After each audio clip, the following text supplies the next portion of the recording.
Okay, so we're moving ever closer to the release date of the Nintendo Switch 2, and there's new pieces of news emerging virtually on a daily basis, and we're going to go through a bunch of them right now. And some of them are quite controversial, as seems to be Nintendo's want. We're going to kick off with this one. Now, we've just talked about Days Gone Remastered being a $10 upgrade for owners of the existing game. And that's kind of like an established precedent, right? The game is actually available as a full price release, but if you already own it, then you get all of the enhancements for a $10 upgrade via a PlayStation Store purchase. Obviously, Nintendo is following suit to a certain degree with the Switch 2 edition versions of their game. But here's the thing. It turns out that there isn't going to be a flat upgrade cost. It's going to be priced individually per game. So, for example, Tears of the Kingdom, that is going to be a $10 upgrade, right? But it's actually much, much higher for Kirby and the Forgotten Land and Super Mario Party Jamboree. I'm just looking at the UK prices here, courtesy of Video Games Chronicle. Zelda, £8. Kirby and Super Mario Party Jamboree, £17. That's looking like a $10 upgrade in the US for Zelda, $20 for those other games.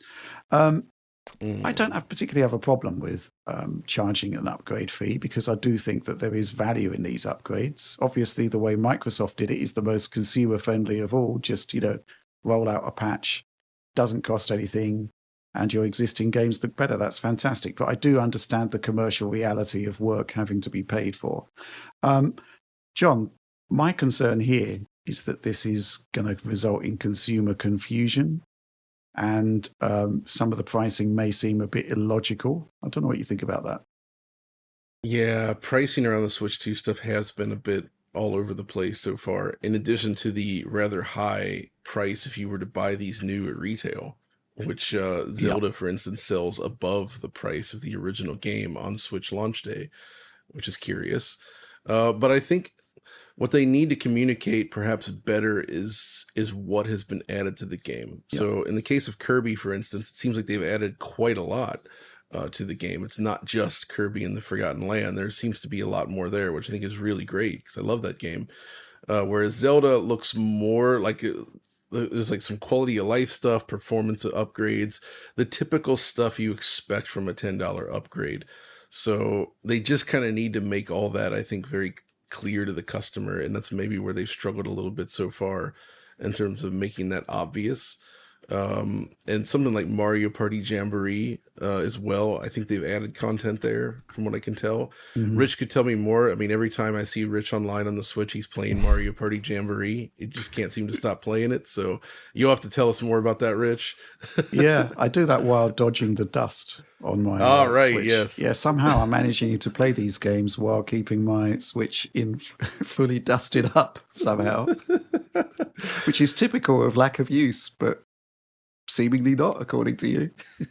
It is interesting, though, to see this kind of stuff, because technically, is this not the first time Nintendo's engaged in this sort of structure, right? Like, we've seen plenty of releases of games from prior generations on new machines, right? Especially with Switch and Wii U. But now, for the first time, they're actually offering these sort of upgrades. And it seems to vary per publisher. It seems like some games may actually have free updates. Others will have paid updates. I think Sonic is confirmed to Sonic and Shadow Generations is confirmed to have a paid upgrade. Right. They're doing that as well. So, which that one seems a little bit more egregious considering that the original just came out last year and was a little bit subpar. So, yeah, I mean, I was worried about Switch 2 from the perspective of the fact that Nintendo has run out of games to remaster from the Wii U era, essentially.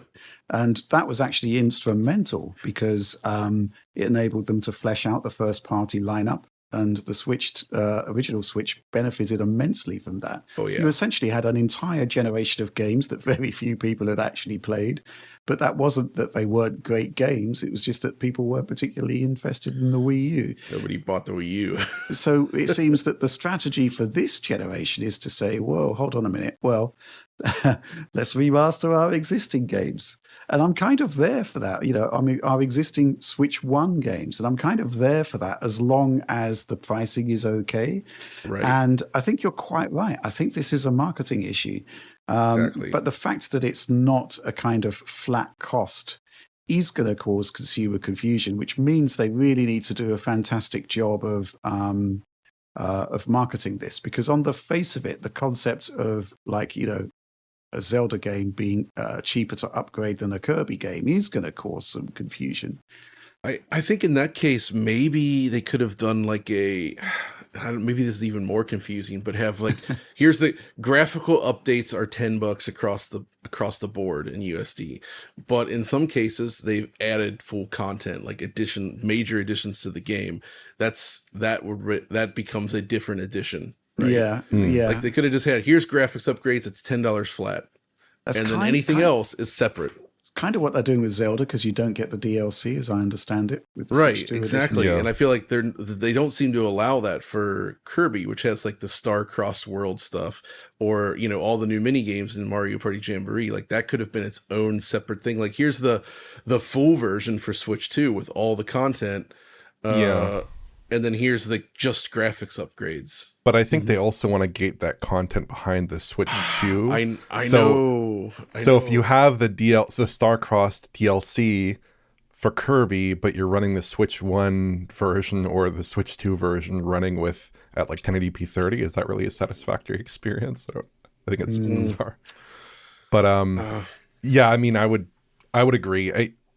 I think that on the surface, from Nintendo's logic, this makes a lot of sense because, like John said, the additions to Kirby and Mario Party, they're bigger than in the Zelda titles, which are just getting like phone integration and frame rate boosts and resolution boosts and things like that. Nothing too exciting there from a gameplay content perspective.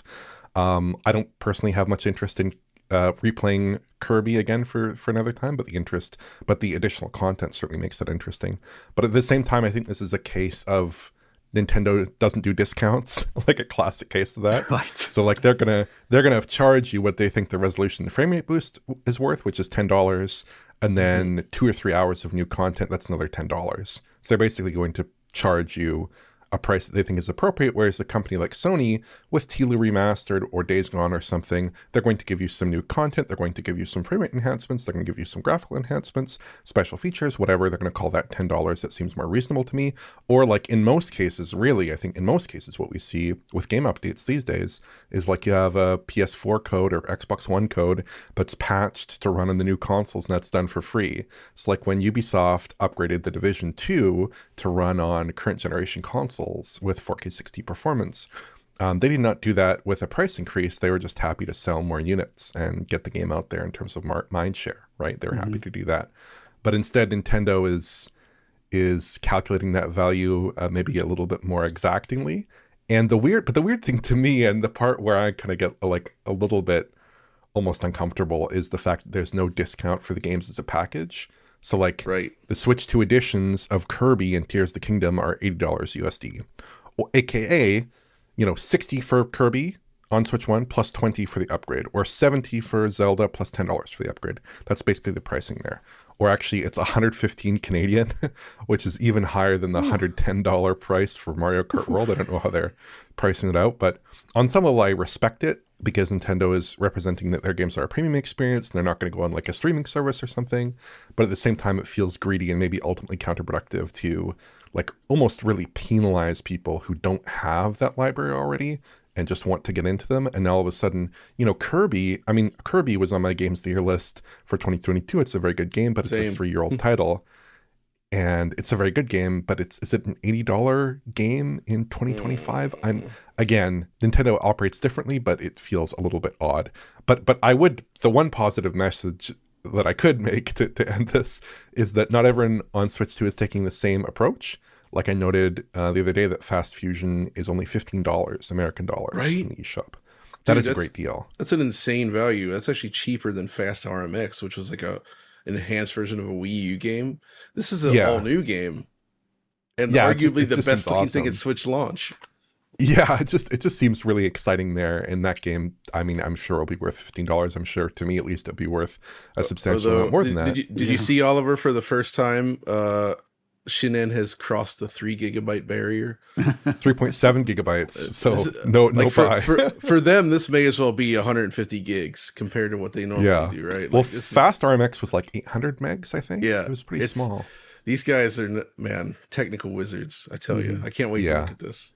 Yeah, and I'd also say, just to close this out, third-party games are still mostly $60. The only third-party game that I saw that was priced higher than that is Cyberpunk at $70 USD, but that's the Ultimate Edition with the Phantom Liberty content, and that's priced identically to the price on PS5 and Series X and Series S.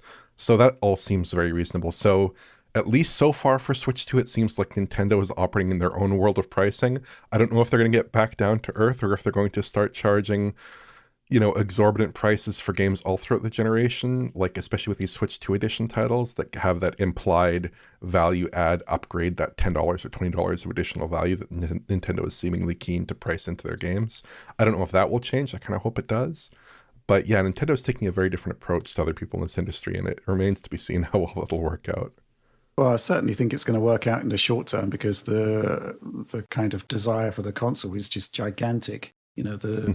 People just want it, and obviously they're going to need to buy games for it. The question is when it kind of moves away from the sort of hardcore Nintendo guys and moves more towards the mainstream, which is where Switch was so successful. The question is whether the pricing is still going to hold up there. I believe that's going to be. I mean, who's ready for Donkey Kong Country Returns remastered Switch 2 edition for $80? Anyone? I mean, this is the sort of strategy that both Sony and Nintendo are going for here, because obviously you do have the cheaper upgrade pricing, but the point is that they don't think these, they're effectively library titles, as close as they're going to get to what you might call a forever game. And, people are always going to want those games, and they feel they can afford to charge full price for them, moving across the generations. And to facilitate that, they're just modernizing the games to suit the capabilities of the new hardware. And again, I kind of respect that. So, and it's all going to come down to the cost of the upgrade pricing for whether the people who've got the game already want to sort of upgrade it or not.